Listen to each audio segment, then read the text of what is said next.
that the idea, listen to me, at the height of professional basketball, when things were being decided yesterday and the referees were confused because we've got to give the superstar treatment. But what happens when it's LeBron as a superstar and Kevin Durant as a superstar? We have to choose. Let's go to replay. At the height of that, 4 of J.R. Smith's teammates on the court at the end of a tie game were pointing to him to go the other way. That's something that happened. And we can talk about whether there's a coach in the league who would have called a timeout because he knew his player was an airhead. I don't know. I asked you, is there a coach in the league that would have had the wherewithal to predict that J.R. Smith was going to be J.R. Smith and know to call timeout? LeBron tried to call a timeout. I know he tried to, but if the coach, LeBron is smarter than everyone playing basketball. Yes. And they should have given him the timeout. Probably. I mean, he did it once he realized JR had no idea what was going on. How could anyone expect that? So we've got a lot of different sound here for you, and I suspect that the show is going to get engulfed in this today. Let's start here, though, with our own Mark Kestisher. And I feel bad for him because J.R. Smith confused even him, right? Like, we could sit here and say Ty Lue. Like, I'm sure Mark Kestisher is very good at his job. I would say on the long list of people who are not pleased with J.R. Smith today, I would say LeBron is first and Mark is a very close second. All right, here is the call of the end of that game. And I need to tell you, if you're just getting into your cars or you're just hearing any of this for the first time, this game is tied. And J.R. Smith got a rebound. And J.R. Smith didn't know what the score was. And J.R. Smith went to dribble out the clock. J.R. Smith, originally, because I didn't understand what he was doing, I legitimately thought that he was going toward the other basket. That he thought it was a fast break. I'm not even kidding you. That was my original thought because I'm like, what is it? Where's it going? I'm like, he's taking off so fast. And then Klay and Steph chase after him. It would have looked like that if it had been a fast break toward the wrong basket. We honestly can't rule that out. You can't rule anything out. It should be noted that JR would have had a clean-ish looking look if he just put the ball up immediately. Yes. Money? Yes, he had options there. A timeout, put the ball back up, or get it to the greatest player we've ever seen play who's wide open. Don't want to talk about the options. You're not done. You're going to get in every time during the course of this show when I'm trying to make fun of all this and rip Kevin Durant and try to analyze the game. I got it out of me, I'm telling you. But that's the reason, by the way, that people criticize Kevin Durant. That's the reason. They see LeBron drag a team 51 points, and Kevin Durant's never done it. I'm done. So, you end up in a press conference situation after the game where after all this has happened and after LeBron James is angry, where the press conference afterward was amazing because he's finished with his steaming, hissing anger, trying to avoid Mark Schwartz's question. He gets up to reveal that he is wearing a suit and the pants are cut in half. He is wearing shorts that are the same as the suit. He chose all of that, headed to the arena. That was something someone made for him, and he thought was a good idea. So he goes down on his pants to straighten them, or shorts. What are those called? Short pants? What are they called? I'm going to go with shorts. Yeah, shorts. But they're not. It's a suit. He was wearing a suit with shorts. Anyway, so then, amazingly, he grabs, it's, 1 o'clock in the morning, his sunglasses. His very expensive sunglasses. He grabs his earbuds. He grabs what we have determined to be a $41,000 alligator skin bag. He storms off looking, it wouldn't have been more ridiculous if he'd had a red clown nose. You can't be angry with a red clown nose, and you can't be angry looking like that. He grabs the $41,000 bag, and he tells Mark Schwartz, be better tomorrow.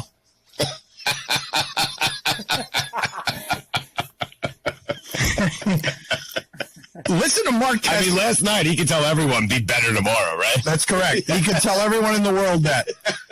Can you play the sound of Mark Kestisher? The sound of Mark Kestisher? I'm sorry, Mark. I mean, I'm sorry. J.R. Smith confused even a consummate professional. Hill dips, free throw up. Free throw's going to be short. Rebounded by Smith. 2 seconds to go. He dribbles out. They got a foul. They can't get him. The Cavaliers on the road, stunning the Golden State Warriors in Game 1. Tied at 107. My bad. Tied at 107. Mike, just isolate that my bad. We'll get back to that in a second. Also, in Spanish, Hispanics can do all of the enthusiasm of sports slightly more flamboyantly than the rest of fans. Rafael Hernandez Brito, 87.7 La Mega. That's the courtesy to be given to this sound. Listen to this sound in Spanish. Gira en su mano izquierda, dobla las rodillas, la pone en órbita, Gil, falla el segundo, el rebote, JR, ¿por qué salió JR si estamos perdiendo por uno? Estamos empatados, JR Smith, qué falta de mente de JR Smith, Dios mío. JR Smith, ¿qué pasa? ¿Qué falta JR Smith? Qué barbaridad, qué manera de no estar en el partido, J.R. Smith. Yeah, but we got to translate the end of that because, Dios mío, right? Hold on, Guillermo, we got to it was moving too fast for me to translate it, but that was the correct call, and even that announcer got confused because he's like, wait a minute, they were down 1, they were up 1, because everyone got confused. Guillermo, help me with this because I couldn't keep up with the translations. I don't know how to translate "que barbaridad." Like, it's sort of what an atrocity. I don't. There's that, and he asked what's missing in J.R. Smith's head also. All right, we got to do this again. We got to go through this again. No, listen. The things that happened here at the end of the game with everyone confused, they absolutely had the best call. I didn't think Mark Jackson and Jeff Van Gundy were nearly strong enough in real time about how boneheaded that was. Like, because it just confused all of us. Yes. And so these announcers got it closest to right. Guillermo, let's just find the funny sentences. You translate some of them, I'll translate some of them. Gira en su mano izquierda, dobla las rodillas, la pone en órbita, Gil, falla el segundo, el rebote, JR, ¿por qué salió JR si estamos perdiendo por uno? Estamos empatados, JR Smith, qué falta de mente de JR Smith, Dios mío. JR Smith, ¿qué pasa? ¿Qué falta JR Smith? Qué barbaridad, qué manera de no estar en el partido, J.R. Smith. I don't know how to translate "que barbaridad." It's sort of like what barbarianism, right? I don't even know how to translate that. He was also confused about the score too. Did you notice? Yes. He thought they were down by 1. Yes. Well, I'm telling you, J.R. Smith confused everybody last night. This announcer's asking, "¿Qué pasa? Why did you do that?" He's just yelling, "Why did you do that?" You can't play that enough. J.R. Smith was not the only one confused. It's like his confusion was allergic. We all had an allergic reaction to it. I'm telling you, I thought he was fast breaking in the other direction. I'm like, am I sleeping? Is it late? Well, I think there's something to it because Steph Curry was confused watching JR, which gives credence to him chasing him down the court playing defense. This is what I'm telling you. If you really want to surprise the opponent with your game plan, do something like that somebody's told it. They do all this preparation. Nobody was prepared for that. Not a broadcaster, not Mark Schwartz, nobody. The earth was thrown off its axis last night. Well, that's how he started the call in Spanish. That Spanish announcer described the free throw as he puts the shot in orbit. Hey guys, this is Mike Gold, and this is Trey Wingo. You ever wish you could wake up early in the morning and have donuts with your dad? And us? For Father's Day this year, you can. We're teaming up with Sport Clips Haircuts for a Dad's Day getaway. An all-expense-paid trip to ESPN, including a day spent with us on the show. Plus, my son Junior, it is for Father's Day, isn't it? Register for your chance to win online at sportclips.com/ESPN and make priceless memories. No purchase necessary. See rules at sportclips.com/ESPN. U.S. only. Age 18 and up and 6/15/18. Don LeBatard. Forget this off-court stuff now, because I already brought that up. That's far more serious, and I appreciate your answers with that. But on the basketball court, on a lighter level, you have put a spotlight on your sons. He put a spotlight on it. If you are just joining us, we are watching First Take. We go back now, the live coverage. Stugotz. But Daddy elevating him the way that you do. You cutting checks, your son's going to have to cash his max. No checks. Y'all the one trying to cash. LeBron, does it ever seem to you like everyone's outraged by a lot of people who Max, get out of the way, Max! Yeah. Max, get out of the way! This is the LeBatard Show with the Stugotz on ESPN Radio. So Pablo Torre and Bomani Jones are going to join us here in 10 minutes. They've got a new show coming out Monday. I suspect that they wish their show was coming out today. This is a good day to talk about sports. We rarely get enveloped by a single issue. Last time it happened is because J.R. Smith threw tortilla soup at an assistant coach, Damon Jones. We've got a long list of J.R. Smith moments in front of me. They typed it very small so it could remain on one page. I'm wearing glasses and don't see so well anymore, so this is going to be a bit of a challenge. But it's a long list of the resume of J.R. Smith he was uniquely qualified to be what ZipRecruiter would hire in that spot if it needed a moment of airheadedness. It was a great rebound by J.R. Smith. Kevin Durant deserved to lose that basketball game last night, and it should have ended right there with him. I don't even know why J.R. Smith was there on the free throw line. I'm not even sure why you would put him. He's a decent rebounder. He's okay, but among the guards in that game who are rebounders, he's not the best of them. Right. I have no idea why J.R. Smith. But so you're putting the idea that he would push in. First of all, let me just start here, okay? George Hill, you've been playing all your life for that. All your life, you've been playing for that moment. They traded for you so that you could have that moment. Everyone's always trading for you so that you could get there. The man who had 51 points passed you the ball. You're an 81% shooter. You make the first one. It was weird how badly he missed the second one. Mm-hmm. You're a good free throw shooter. Guillermo, put on the poll. Was George Hill happy JR did that? No doubt. Because people are not going to say very much today about George Hill. Nope.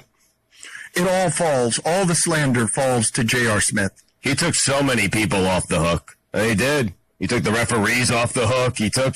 Anyone who made a mistake in that game or ever, he has taken them off the hook. He took the Colangelos off the hook. He took everybody off the hook. I can make the argument J.R. Smith was a good teammate to George Hill. And then LeBron, well, that's what's great. And then LeBron was a good teammate to J.R. Smith, and all that happens there is poor Mark Schwartz gets trampled. Because LeBron was doing the leadership thing. Again, though, I want you to go find the video, because if I were doing a Saturday Night Live spoof of LeBron James in a huff, leaving a press conference in the funniest way possible, in the most diva way possible, I don't know what else I would add to have him pick up. He took his sunglasses at 1 o'clock in the morning, his earbuds. He very delicately, like he should have slapped Mark Schwartz with a fencing glove on his way out. He grabs a $41,000 bag that we learned earlier in the show is a Thomas Brown bag. Thomas Brown is THOM because of course, and it's Brown with an E on the end. The E means an extra $17,000 on the bag. It's alligator skin, thin skin, picks up alligator skin and storms out, and his last words in a rhetorical flourish to Mark Schwartz were to spit at him, "Be better tomorrow."